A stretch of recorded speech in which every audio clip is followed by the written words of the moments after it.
Okay, you guys, what is up? The King of Lightning is here today to do Hunter x Hunter 2011 episode 110 review.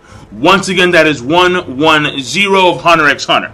Now, before I get started, yesterday was Christmas. I hope that you guys had a good Christmas day. If you don't celebrate Christmas, then I hope that you had a good day regardless.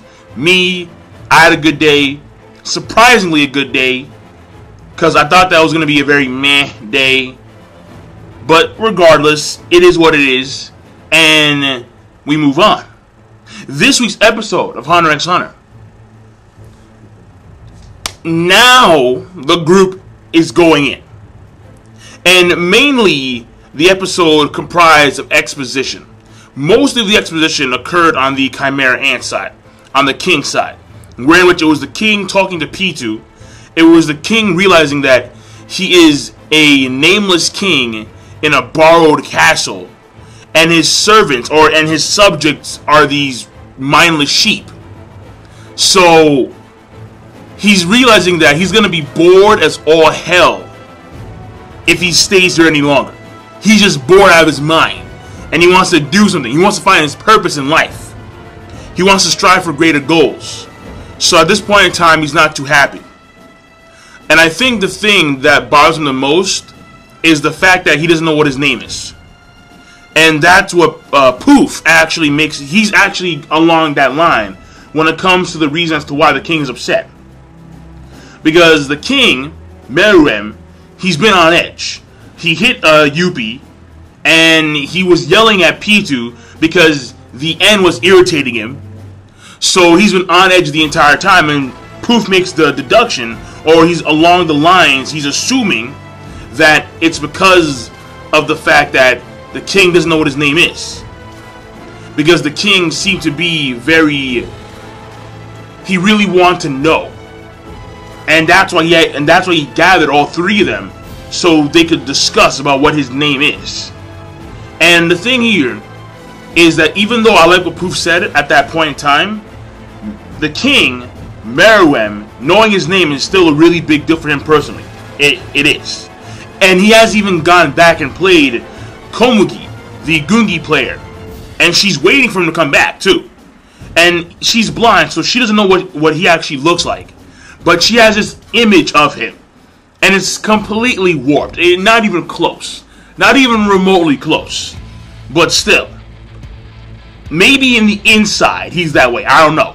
Because at the end of the episode, when we find out that the king hurt himself, well, no, we already knew, but when they make the deduction, Morel and Killua and Gon and the others, they make the deduction, like last second, that the king hurt himself because it was a pride thing, because he couldn't forgive himself. Therefore, the king, Morel makes he also makes the deduction that the king is not going to bend on anything.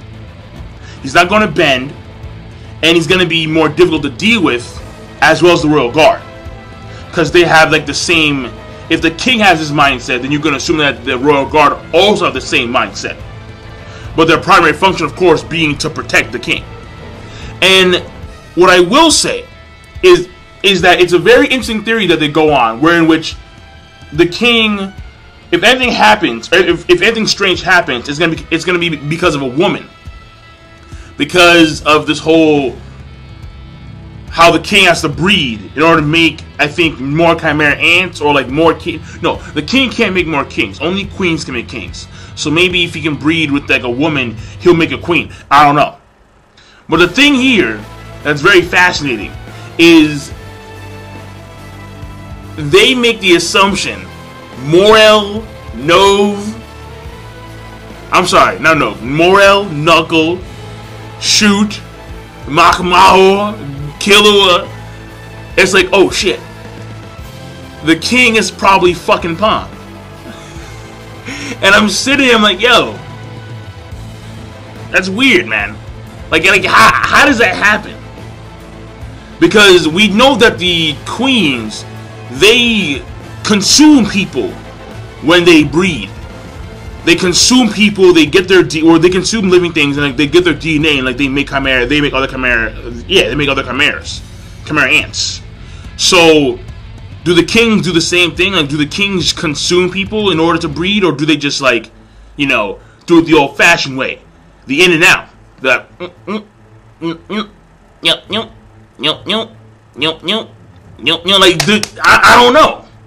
I don't know, but it's fascinating. It's very intriguing. Togashi should explain that. Like, Q&A time. And speaking of which, actually, I got this PM for a Q&A of Togashi.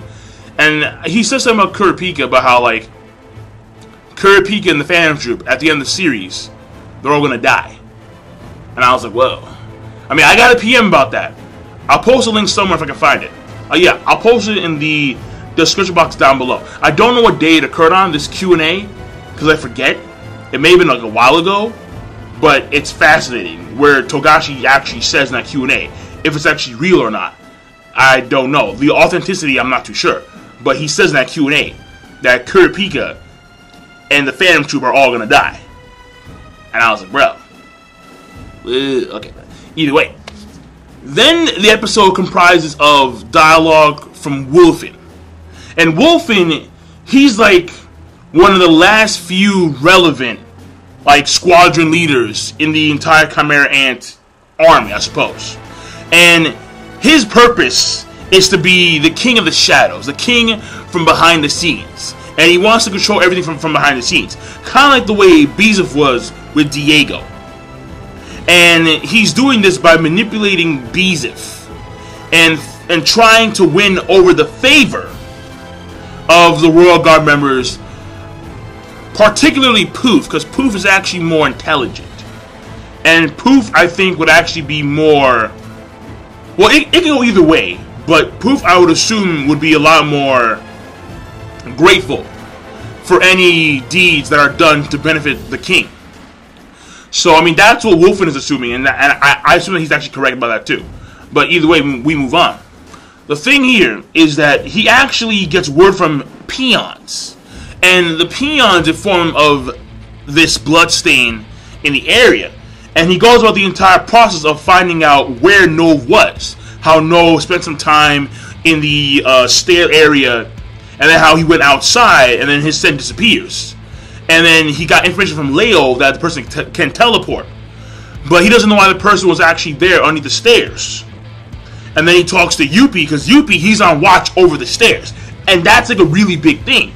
Because we know that the portal, the main portal that they're going to go through, they're all going through this one portal. And that one portal is the portal closest to the stairs. Right next to the stairs, actually. And Yuppie right there is on guard duty because the king got mega pissed at P2. And he said, okay, only use your N on the first floor. That's it. Alright? I don't want to feel your presence. Only use your N outside of the palace on the first damn floor. So, he's pissed. And they have to make arrangements. So, in order to prevent anyone from going up to the second floor, Yuppie's going to be like the guard dog. And the thing here is that that's where the actual portal is. And the thing about it is that the wolf guy, Wolfen, he actually figures this out. He figures it out to a certain degree. But he tells Beezef that there's a bomb being planted there. So, like there's a bomb in the castle. And the bomb is going to blow up once all 5 million people are there. Because it's going to be a really grand scene. Something even better than quote-unquote sex, according to Beezef.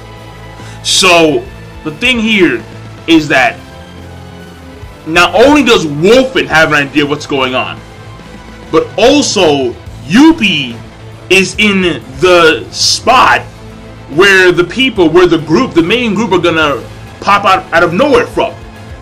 So it's gonna be chaos immediately. I mean, Killua had this uneasy feeling, and he knew that someone's gonna go wrong, that their plans were gonna be thrown into a complete awry and chaos.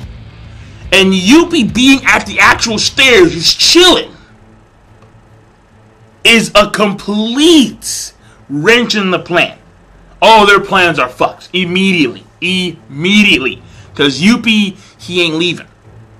So, at least as far as we know. I mean, maybe he gets a call from P2 before, and he just goes to talk to P2 real quick. Then they hop in at the right time. I don't know. But the thing here is that at this point in time, it's looking really bad. Because the moment they pop out, bam, Royal Guard. Like, where the hell you going? You ain't going nowhere near the king. So, what happens, we'll see. But Killua is looking like the sensible person here. Because Killua is the only person that is really stuck on this notion that our plans are going to be completely screwed. And it looks like he's actually right. Like 100% accurate. So, that being said, I mean, everything else in the episode, like there was a little scene where we see one of Leo's subordinates. She was the one that erased the Nen that was placed on Chi-Tu. And so she can steal Nen. Like that one guy on Greed Island. And then the burn on her is that her belly gets bigger. So she looks pregnant. And there was another subordinate Camarian with her who couldn't really talk. Who couldn't talk, period. So, I mean, that was that scene pretty much. And that's it. So the episode overall, it was a good episode. Because the dialogue was heavy. And just seeing what is occurring in the Chimera Ant section and how it's going to completely fuck with the main party's plans. Because Yuppie's right there. We have the King of the Shadows who's starting to actually put Tunu together. Not only that, but the N is only focused on the first floor, not the second floor. The king is really pissed, and he says, if anyone comes here, I'll deal it personally. Don't worry about it. And Poof is starting to see changes in the king. And he has an idea, and he could use his Nen. He could use his ability, I forgot what it's called. Like, yeah, I forgot what it was called exactly.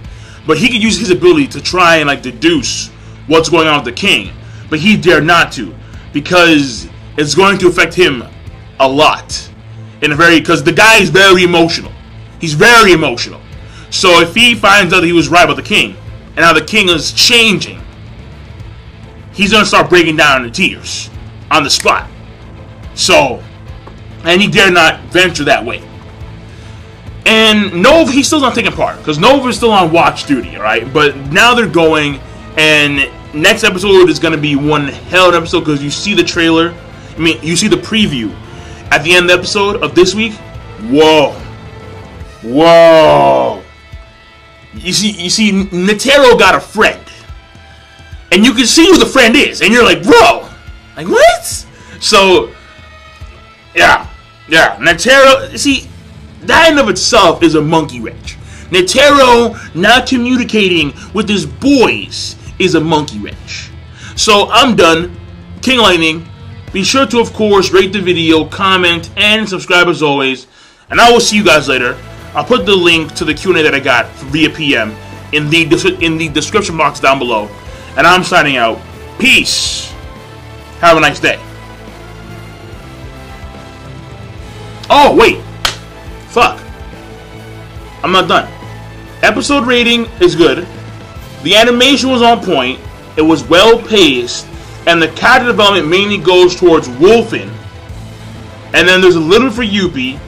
There's a tad for the king. And there's a tad for Poof. And P2 not really. And that's pretty much it. So yeah, I'll see y'all later. Have a nice day.